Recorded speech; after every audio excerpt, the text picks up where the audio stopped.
So we're digging deeper into the changes that have kept these kinds of attacks from happening again. So News4JAX anchor Tariq Miner is setting the record straight about whether one of the hijackers was associated with a flight school in Florida. In the days following the September 11th attacks, speculation about where the pilots were trained to fly included Embry-Riddle University in Daytona Beach. To this day, some people still think one of the pilots was trained just south of Jacksonville, which simply isn't true. Here's how the mistaken identity happened and how America's aviation industry has been able to keep American flyers safe.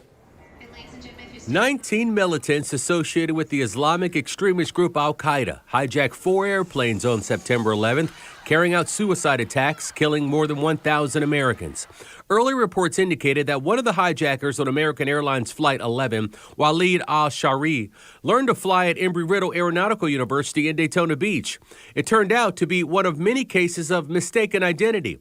A flight student graduate with the same name did attend the school, but had no connection to Al-Qaeda. Every large flight school in Florida was accused at one time or another of having trained one of the 9/11 hijackers, and it simply wasn't true. It's been well documented since that it was a flight school on the southwest coast of Florida that was responsible for training.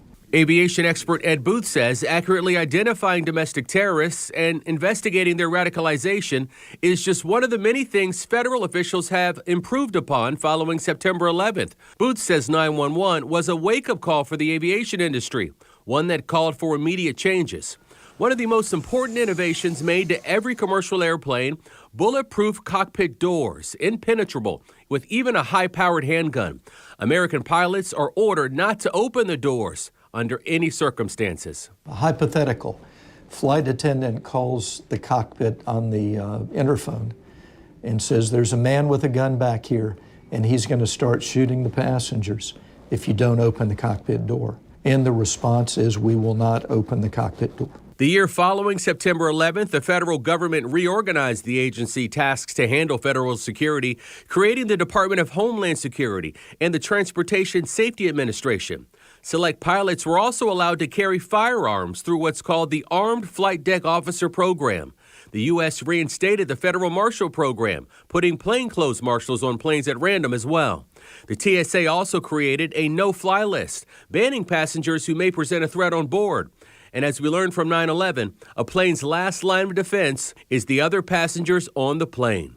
Something else that's significant is intervention by the passengers. The heroes of the airplane that crashed in Pennsylvania demonstrated that passengers aren't going to sit back and just go to their deaths at the hand of hijackers. They're going to fight back. Booth said all these precautionary measures together have worked, pointing out that there hasn't been a hijacking of an American plane since September 11th, despite some passengers' criticism that some of these precautions are an overreaction. The system works, maybe a little bit of overkill. There are criticisms of taking fingernail clippers away from little old ladies and things like that, but it's proven to be a reliable system that works well. America's major commercial airliners also screen 100% of the checked baggage now. Then all carry-on baggage was screened and checked baggage was scanned at random. Ed Booth also says there are several new programs now in place at airports around the country that are designed to identify who is in a sterile and secure airport area, with particular attention paid to the airport ramps and hangars. I'm Tariq Miner.